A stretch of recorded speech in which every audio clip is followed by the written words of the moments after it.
Okay, we are muted here. Okay, we can Four unmute. people already in YouTube. Cool. Okay.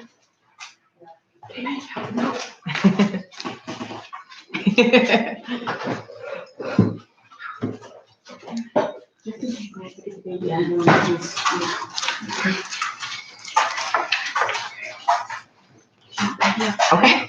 That's fine. Just And it's posting.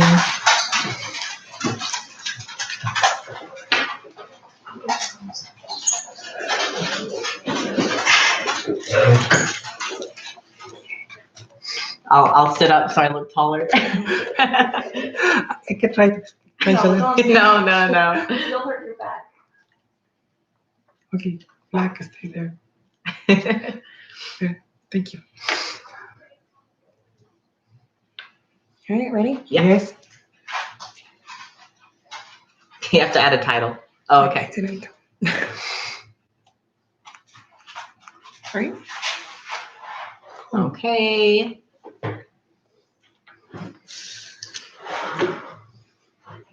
And let me just make sure it's pulled up on here.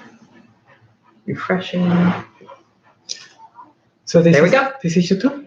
This is YouTube. This is Workplace, and Spades has Facebook. Okay, Okay. awesome. And this is unmuted? Yes, All right, we are live.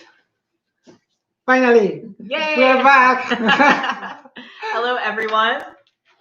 Right at 4:31. Okay, 1 minute late. Sorry. So first, we are going to begin our Coffee with Andrea session with the traditional coffee tasting for Starbucks. If you happen to have your favorite tea or coffee or any other drink, go ahead, grab it. Let's have a sip, especially if it's caffeinated, because we all need caffeine these days. What I've prepared for our partners today is the delicious Casi Cielo that is being featured this season. So the Casi Cielo is a fantastic brew. It is currently brewed through a French press to really bring out all those rich cocoa flavors and a little bit of that lemon note without having too much acidity. And we are going to go ahead and give it a try first. Go ahead and give it the sniff for the aroma. And then we'll try it without our pairing first.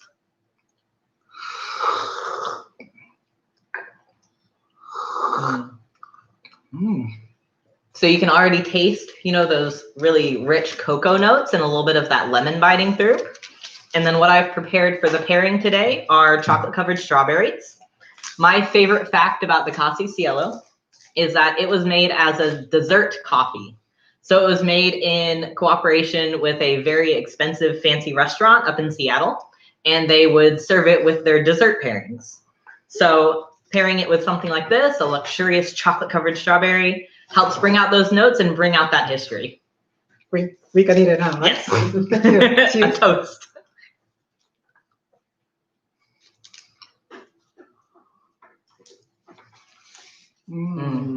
It's so good. You can tell it was meant to go with something like really rich. I am a blonde drinker, but I have to admit this is amazing for a roast that is not blonde, which I drink all the time. It has fantastic notes in it. All right, and that was our little slice of heaven to help perk us up and get us ready and in the Starbucks mood for this discussion.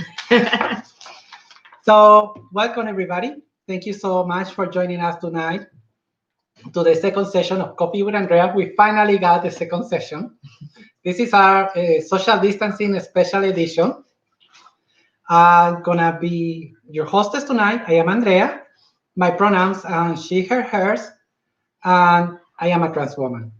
Together with Fen, who just delighted us with a wonderful coffee tasting, we're going to talk tonight about transgender inclusivity in Starbucks.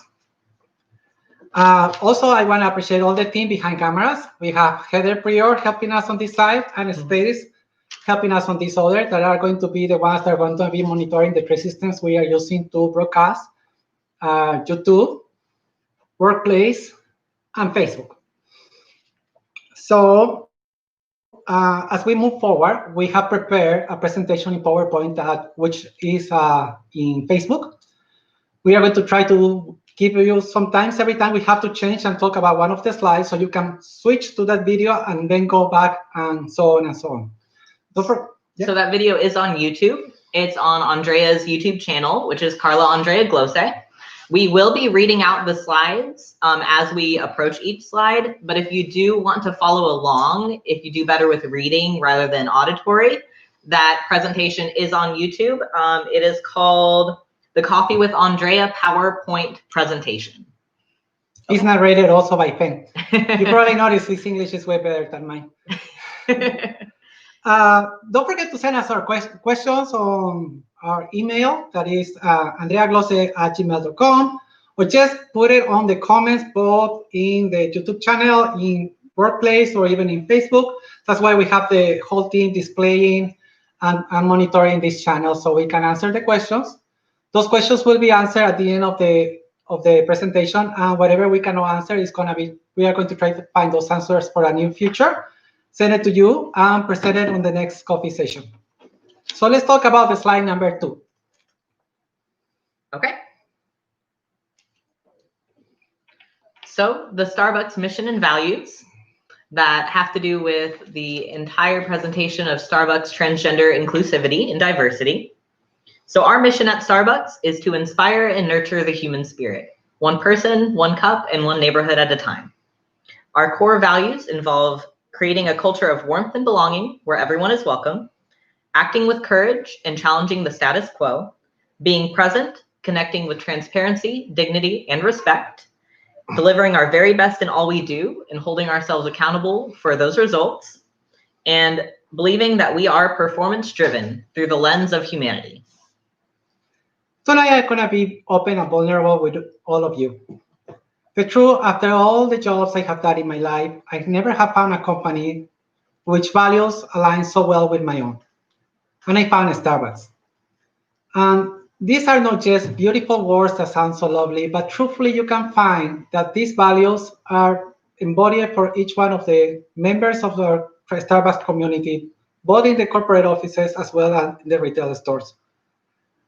So I'm going to refer now to the first value. I wish I could talk about all of them, but I'm going to refer to the first value, which is creating a culture of warmth and belonging where everyone is welcome. And this is the essence of a third place where everybody can be celebrated and acknowledged within our stores. It's important to remember now that we understand the third place as a safe place that everybody is involved, and all third place community shares this responsibility to keep a safe and welcome place for everybody, where everybody can be there without free or bias, and enjoy your time with us. So let's see the slide number 3. Okay. So the next slide, if you're following along, as long as I can follow along correctly also.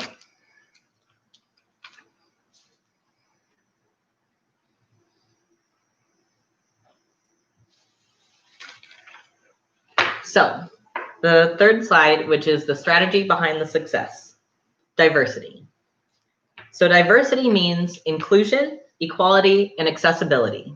And this is Starbucks' human resources strategy. Why does Starbucks adopt this strategy?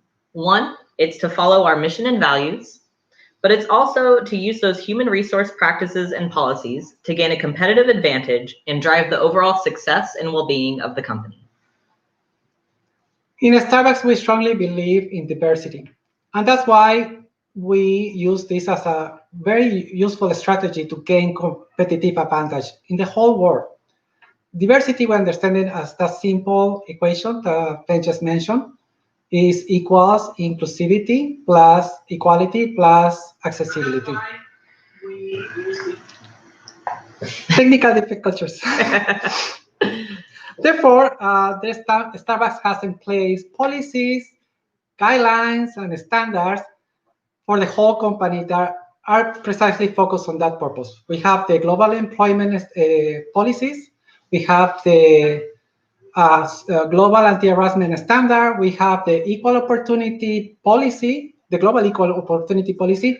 And what we're going to talk the most tonight is the workplace guidelines for supporting transgender partners both in the US and Canada.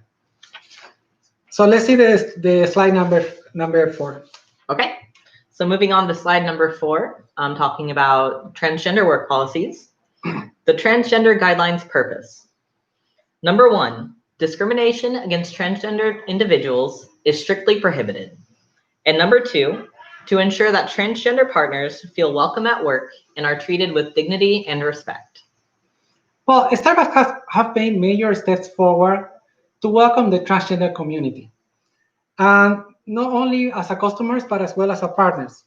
These guidelines actually, which all this presentation is basically based on them, are very interesting to review, and everybody, store managers, shift supervisors, and baristas should check it out. It's accessible in the Partner Hub.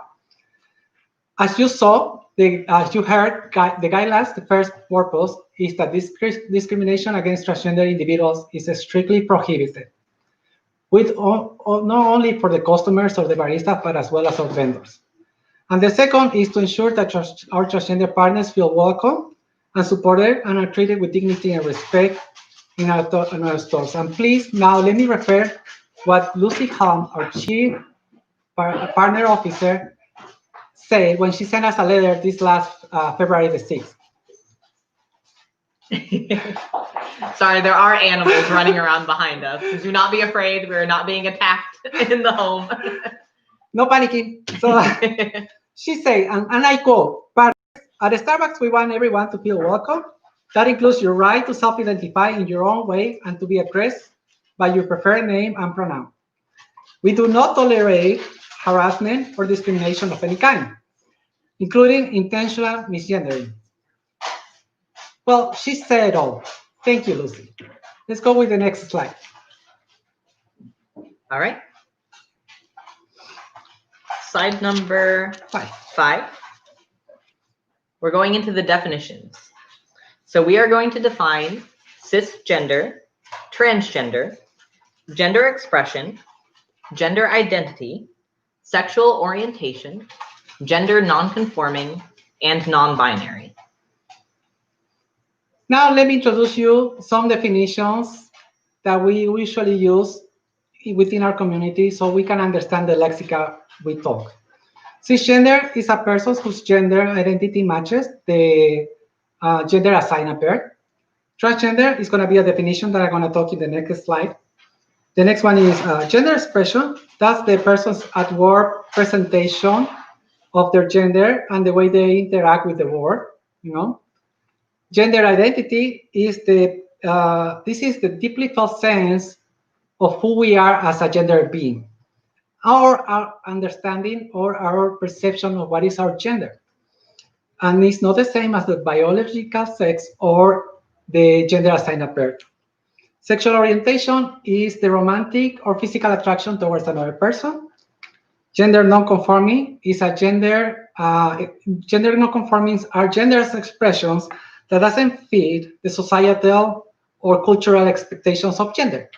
Basically, these are people that present themselves in ways and behaviors that doesn't match the gender binary culture. Let's think about the gender binary as a ruler, where on one side you can find male and the other side you can find female.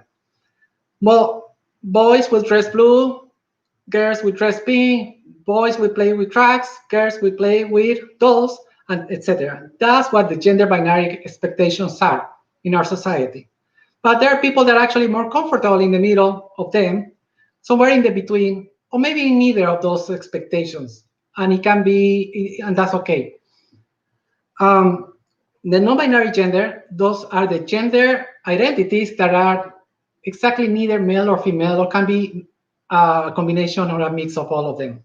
For example, a gender is a gender identity that doesn't identify with either of those, as well as known as a gender neutral. You got bigender, which is a person who identifies with more of one gender or a blend of them. Mm-hmm. Then we got genderqueer, which is the person whose gender identity is neither male or female, or it can be in some way a combination of beyond genders. And finally, we got the gender fluid, which is the gender identity that sometimes is one gender and can vary over time to the other gender, or any of them. We have so many other types of gender identities, like the two spirits, but for now, we are going to refer to only those. And please let me do a parenthesis on this point, because it's important to acknowledge how uh, I understand my own uncomfortability or dysphoria. Doesn't necessarily mean that it's going to be the same for another person. And that's it, what it makes them uncomfortable or dysphoric doesn't invalidate them or invalidate me as a transgender person. Yes, we are all different, and I need you to keep this in mind while we move forward on the conversation. Let's see the slide 6. Okay. So the next slide is about how trans is an umbrella term and how it encompasses all of these different identities and these different types of gender expression. So transgender is a person whose gender identity does not align with the sex they were assigned at birth. This includes trans people, trans men, trans women, and those with non-binary gender identities. The term transition means the process that some transgender people undergo to align their gender expression and or their body with the gender identity that they personally identify with. And that's how they can begin living as the gender in which they identify. Well, trans is the term that englobes all transgender identities, as simple as that. But what is gender assigned at birth? That's the discernment of an infant's gender that is usually most commonly verified when looking at the baby's infant genitalia when it's delivered. But in other words, I was assigned male at birth, and obviously I'm not. Therefore, I'm transgender. Ta-da! That's it. That easy. That easy. So, because our transition is our own path, and this is what I was mentioning earlier, it's necessary to understand that everybody's path is unique. So for whatever changes I need to do in order to transition, doesn't mean that it's going to be the same for another trans person. Actually, they don't need to have the same physical changes. They don't need to fit any societal expectation as a gender binary, or they don't even have any physical changes at all, and still they are valid in their gender identity. What is important to remember is that when even furthermore, there is people that actually transition out of gender euphoria. Basically, they change their gender expression to the point they feel comfortable and move forward to a new gender identity. We have to remember that we have to be there for our partners and our community, not as a gatekeepers, but as well as gate openers. Put it in one short sentence, my body is my own. Let's see the slide 7. Thank you. Very good. Very well said. I try. All right. So on to slide 7, which is about understanding the trans community. Now, I do want to put a bit of a disclaimer. After this slide, we are going to start talking about some very difficult and serious topics that some people may be uncomfortable with. If you are sensitive about some topics, including depression, violence, homelessness, things like that, you can meet the presentation and join us in roughly 9 to 10 minutes, where we'll be moving out of this segment of the presentation. If you're following on the PowerPoint, it will be after slides 10.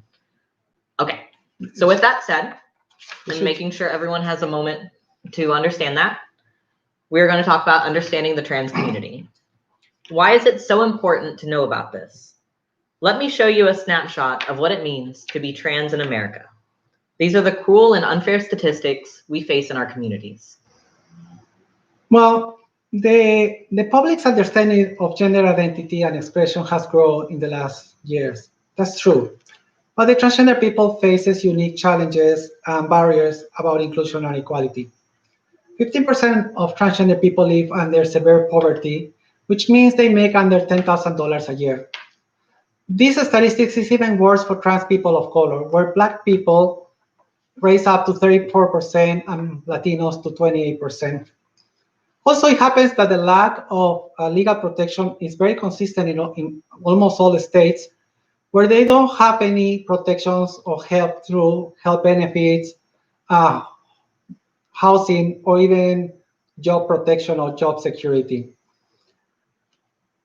But even worse is those anti-transgender laws that are in place by the states and the federal government against the community, a very vulnerable community, or the laws that were placed before in order to protect and help the trans community, they are taken away. But there is also the harassment and the stigma imposed against the transgender community because we have been portrayed and pictured like mentally ill for over a century. We are portrayed as social deviants or even sexual predators. And we're made with harassment, we are bullied or ridiculed because who we are for a society that doesn't understand us. 40% of transgender people considers that having a healthcare that is transgender sensitive is the most important need in their lives. 20% of us, somehow, some way, we have been refused medical service because of bias. Not even mentioning those people who have been mistreated, misgendered, or even denamed by medical and healthcare personnel while they were in a very vulnerable moment in their lives and needing medical attention. Also, we have to talk about identity documents. This is so important because the accurate self-representation of an individual helps them to grow and develop within a society. And it's really hard to don't be targeted or even achieve simple things that most people give for granted when your identity documents doesn't reflect your real name and your correct gender marker. 33% of us have not been able to change our to change our identity documents just because the cost of these processes most of the times are very expensive for us to be able to afford them. And yet, till this point, I haven't touched other unfair and very cruel statistics, like the high rates of HIV in the trans community, the homelessness, the minors expelled from their homes or bullied in schools, the seniors that are abandoned by their families, and so many others. Sadly, all these statistics and behaviors that are they take us to a train of thoughts that are triggered by the gender dysphoria, which leads to a very deep depression, and most of us has attempted suicide because of that.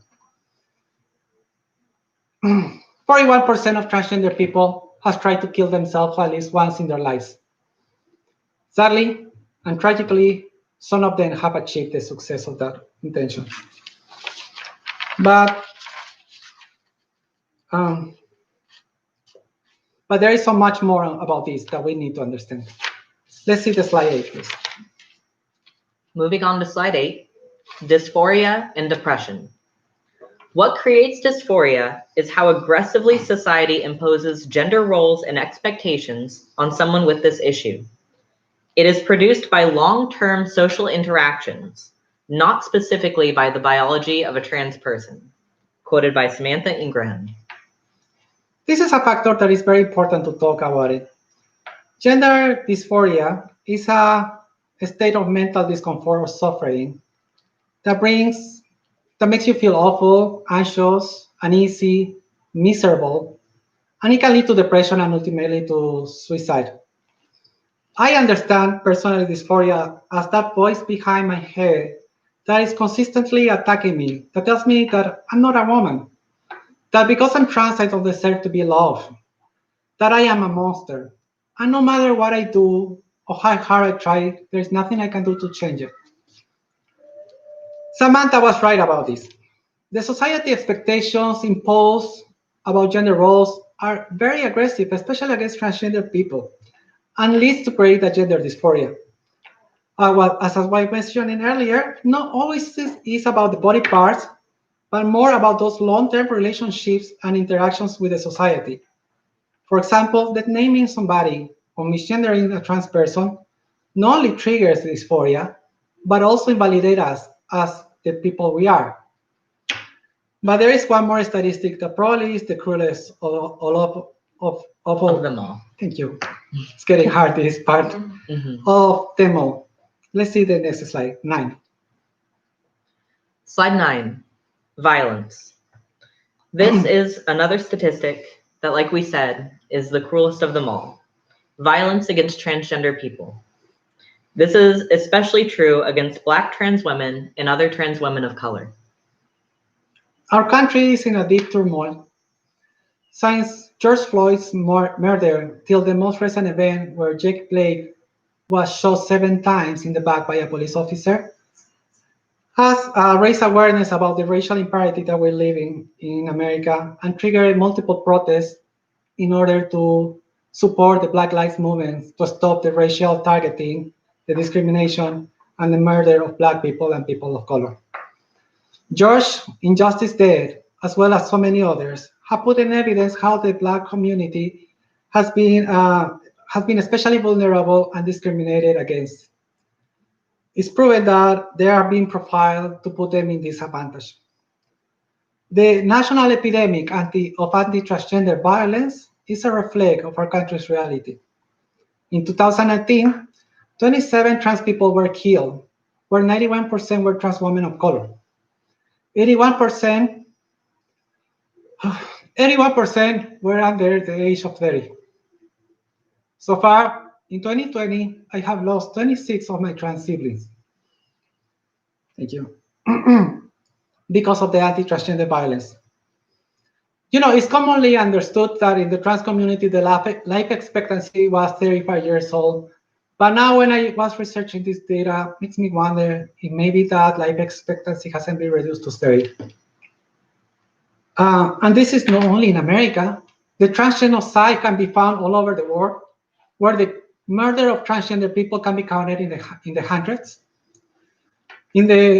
Those murders can be in the most despicable ways, where the trans person has not been only humiliated, but also has suffered agonizing torture and a very painful death. And after their death, they are humiliated again by the society or the insidious media that report their tragedies. That's why the recollection of data is so complicated, so hard when it's about violence and fatal crimes against the trans people. You'll see, I have survived 2 suicidal attempts. I have been homeless, jobless. I have been broke, hopeless, and heartbroken. And despite that, I still consider myself one of the lucky ones because I have survived the life expectancy of my own community. Today, I'm 40 years old, and I'm really one of the lucky ones. When I see these statistics, the affair and the cruelness, I cannot stop thinking and making George Floyd words my own. Yes, I cannot breathe, George. I can breathe. Thank you. Let's see the slide number 10. On to slide 10. Moving a little bit from the more difficult topics. Thank you. Finally. The Corporate Equality Index of 2019 from the Human Rights Campaign Foundation. 1,028 of the nation's largest businesses demonstrated their commitment to LGBTQ equality and inclusion. Starbucks is one of the only companies in the Fortune 1000 that has achieved a CEI rating of 100 points for years 2018 and 2019. 2 of those criteria are prohibiting discrimination based on gender identity for all operations and providing equal health coverage for transgender individuals without exclusions for medically necessary care. Lucky for us, Starbucks has been very consistent the last 7 years by providing industry-leading healthcare benefits to their transgender partners and their anti-discrimination policies. This is proven because we have achieved 100% of the score all these years. I remember also the words of Lucy Ham about this topic, and as well as her, I make her words. I'm very proud to belong to this company. So let's talk about life-saving policies and behaviors. All right. I can move ahead to it.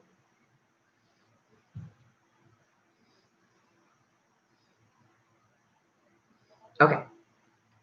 Moving still towards the happier stuff. Fine, yeah. Life-saving behaviors and policies. First, name and gender markers, pronoun usage, restroom access, support and information. From partners, this means helping and educating. From managers, this means leading by example. Visibility, health benefits, and advocates. You are going to see that from this point, you're going to think like, yes, I totally nailed it working in this company. Starbucks has given a new opportunity in life through the harness of behaviors and policies that literally are saving lives. They're helping us to survive in a world that can be very, very aggressive against transgender people. When we're talking about the name and gender markers, we're allowed to use our name tags with our real name. Our real name and our real gender are reflected in most of our systems, except for what is tax forms and payroll, and legal documents. The only things they can't help. Of course, they cannot. But besides that, we are reflected. Everybody incorporate till retail shops, they can put my profile and they see that I'm me. But this is not only for partners. The customers also can reflect, they have their own names reflected in the cards. And this is so interesting because this policy goes across seas. Starbucks UK last year launched the campaign, hashtag what's your name. That was a beautiful ad that literally made me tear, and I strongly recommend you to check it, where they portrayed a trans man having reflected his real name in his cap. That was lovely. We use our correct pronouns. Like you heard Lucy, how misgendering is, when it is on purpose, is prohibited. And this is so important for Starbucks that the company has created the Starbucks pronouns pin. But not only because this is the right thing to do, but also out of dignity and respect of treating each one of our partners and customers and vendors as part of a third place culture.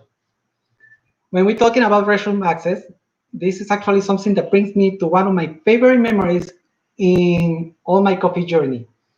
I remember when I was working in a store that happened to have the 10-year renovation. And when we finally were able to walk back in the partners into the store, my manager called me and he asked me to follow him and show me this all-inclusive restroom access next to the door.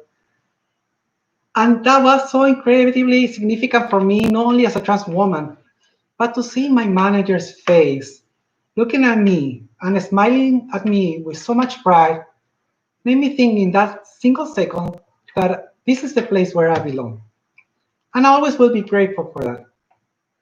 When we're talking about support and education, it's not only for the transgender partners to be supported and to know the resources they can count in within the company, but all partners as well.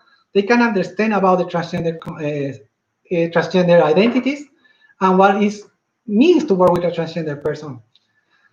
That is very important for all our leadership teams and store managers to raise awareness and to be knowledgeable and lead, and committed to these policies and behaviors. This is why we are here. This project is part of the life-saving behaviors, and this is our effort for that. So we are going to talk about visibility. Slide 12, please. Slide 12, visibility. This is the most important tool we have to help normalize the trans community in the eyes of society. At the end of the day, trans people are normal people. We struggle and we pursue our own happiness just like everyone else. Well, to end the violence against the trans community, it's important to start addressing the anti-transgender stigma and discrimination and eradicate it from all phases of society. We need to embrace everyone with all the gender identities and acknowledge them for who they are. And for that purpose, visibility is key. This is why my visibility is my advocacy path. This is why I'm here in front of you representing my community and my company. And this is my grain of sand that I put in my highest effort to achieve equality for all of us. I also become an advocate for human rights. Here is where my transition path and my coffee journey cross over to each other in a single road. And I have to say, I take a lot of pride to have been named the coffee leader for the trans community in my district and have become an ambassador for my area and having partners like FEM supporting me. I know this is a path that not many can take, and that's why I bring my voice for there. I understand. Sometimes it's dangerous to be out there. But when I started my transition 10 years ago, I felt so lonely, so lonely, so despair, that I promised myself whenever I got a chance, I will help anybody to never feel this way. I certainly can tell you from the bottom of my heart that you are not alone. And luckily for us, Starbucks celebrate us. They celebrate transgender people in the Transgender Day of Visibility. And I've been very fortunate to celebrate it the last 2 years. I literally required to work those days.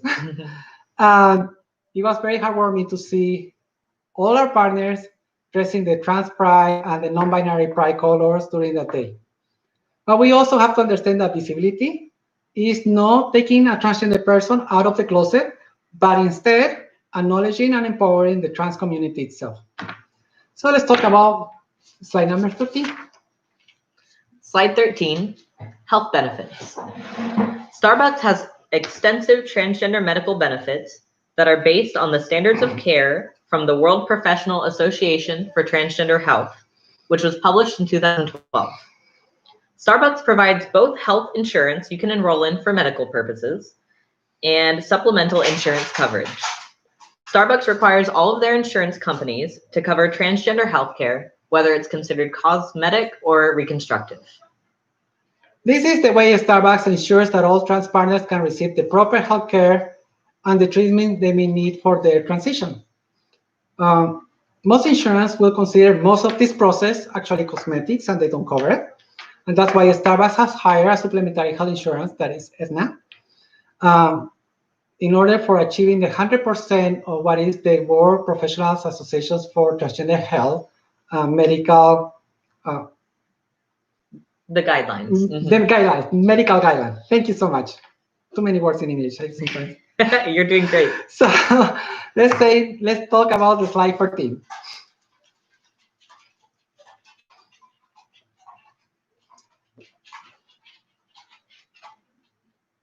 Just a sec. You got this. Okay, this is the longer slide, but this is the exciting slide. We're going to talk about the medical coverage offered by Starbucks. So here's the medical coverage eligibility for a part-time partner at Starbucks. You need to achieve 240 hours of time worked or a leave of absence over 3 full months, starting from the first day of your second month working with us.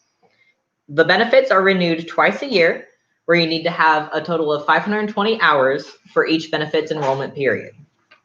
I always recommend an average hour of 21 hours a week to be safe, to be able to qualify for these benefits. The website My Partner Info, as well as the Partner Hub, can both tell you how many benefit hours you currently have for that enrollment period. Now, the coverage that Starbucks offers includes, as we said before, everything that the Professional Association for Transgender Health recommends, which is 100% whether it's considered medical, cosmetic, necessary, any of those things. They cover mental health, hormones, breast or chest surgery, genital surgery, hair removal, hair grafts, specifically for male to female transition, facial reconstruction, body reconstruction and contouring, voice for male to female transitions, and they also include all initial pre-op, preventative, and follow-up care. Well, the eligibility is self-explanatory. It's really awesome to be in a company where you don't need to be hourly full-time to be able to achieve those health benefits. It's also interesting and really good that we have an enrollment that happens twice a year, so we can actually change plans depending what is our plans for our transition and adjust for that. It's always important to recommend to try to achieve those 21 hours a week. If you can, please talk to your managers. Try to figure out how to make more hours, open your hourly availability, or start helping other partners taking their shifts that they need to be covered within your store or within your district. I'm going to talk about two plans. One is the Bronze Plus, and the other one is the Silver. The Bronze Plus is the more affordable plan. It used to be, for me at least, last year, $19 every paycheck. It's incredible. It's biweekly. So this affordable plan also has the lowest top out-of-pocket deductible that I believe is like $2,450. And it's really very good, especially if you're thinking to have main surgeries with providers that are within the network, because this top out-of-pocket is for within the network. Obviously, you won't have copay for office visits, so it's up to you what it will work better for you. The Silver plan, on the other hand, is more expensive in your paycheck, but you have the copay, which means that you're planning, for example, to have a voice treatment, you're planning to have a hair removal, you're planning to have any other procedures that are out of network, your best option to be is going to be the Silver plan. Again, each plan or whatever you decide depends only of you and whatever plans you are going to be having. So plan ahead for the next 6 months to a year. And if you have any question, I strongly recommend you to always look for guidance from our Starbucks advocates. So let's talk about the health coverage. And this is by far my favorite part in the whole session, because when I say that dreams can come true, it has a lot to do for what about Starbucks has done for me in order to achieve the main goals of my transition. And this is because thankfully Starbucks have bring us one of the most complete, if not the most complete, transgender sensitive healthcare for us. When we're talking about mental health, for Starbucks has become the mental health a priority way before the COVID-19 crisis started for every one of our partners and to be very well on their mental health and well-being.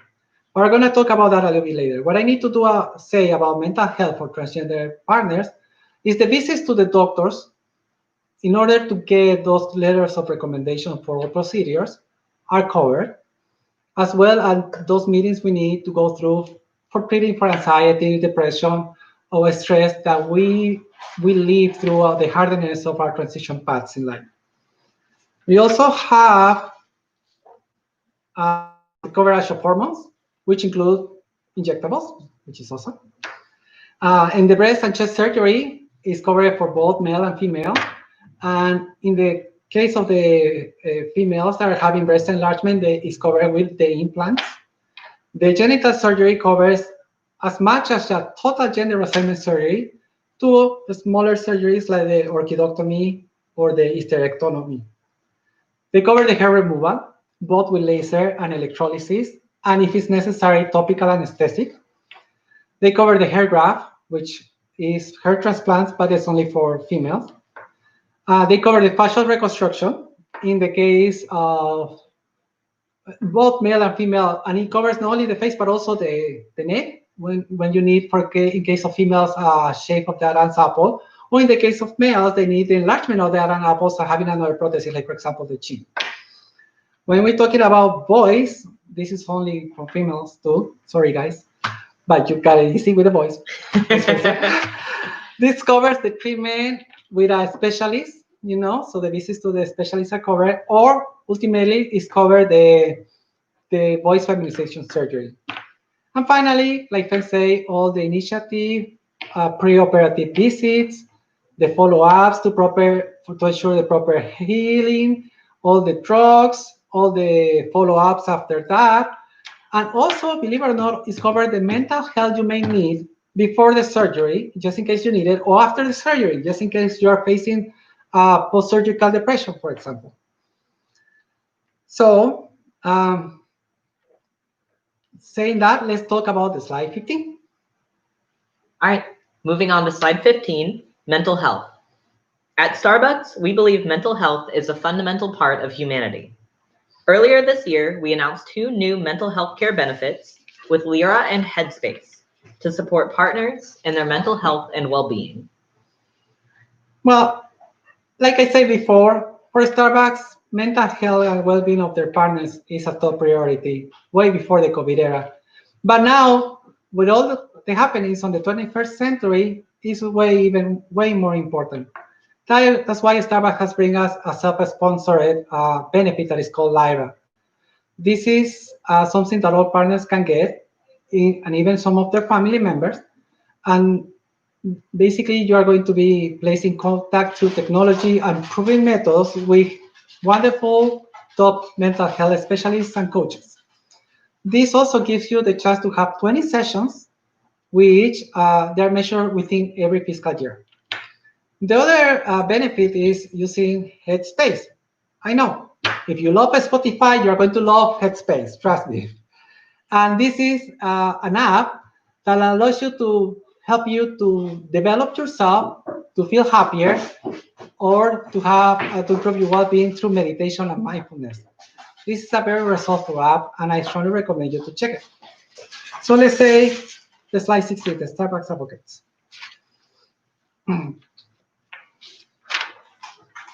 All right, slide 16, Starbucks advocates. Starbucks advocates serve the healthcare interests of partners. How did my Starbucks advocate help me in my own transition path with GRS, BAS, and hair transplant? Well, when I told you I was going to be open and vulnerable, I was being serious about this. So the Starbucks Advocates is a group of people that are highly committed to all Starbucks partners' healthcare and well-being, and through all our possible situations with insurance and health providers. In order to take care of transgender people, they even have transgender health specialists within the Starbucks Advocates. And that's very helpful, truthfully.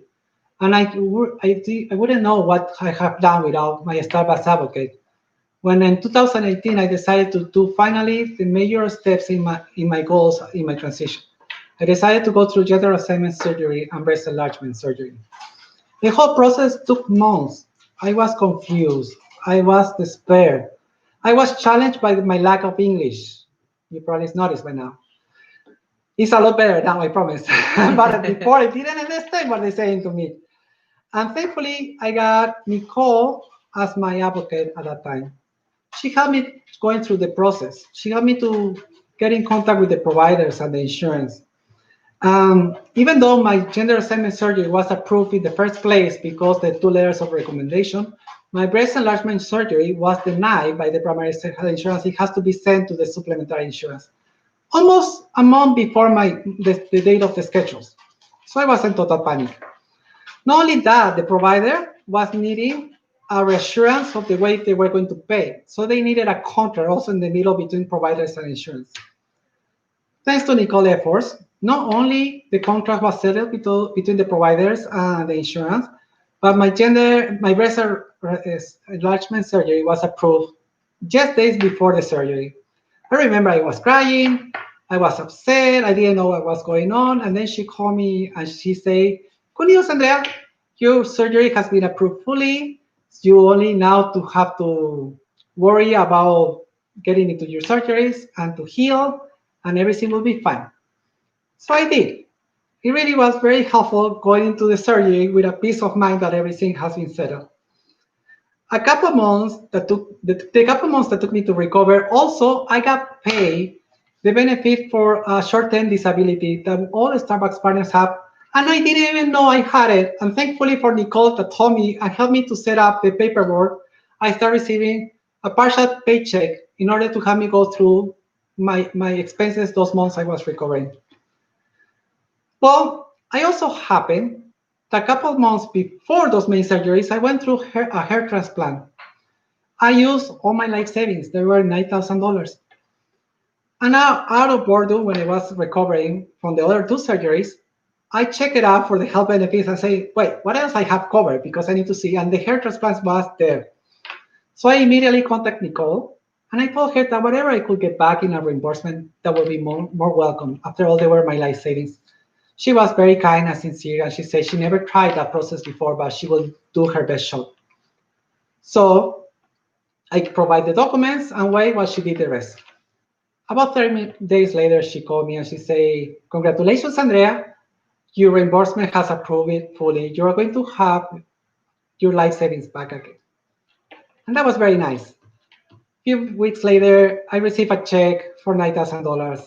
And I couldn't be more thankful to my advocates, especially Nicole, to help me go through that. And I know I was a lot of extra. So if you're watching me, Nicole, thank you.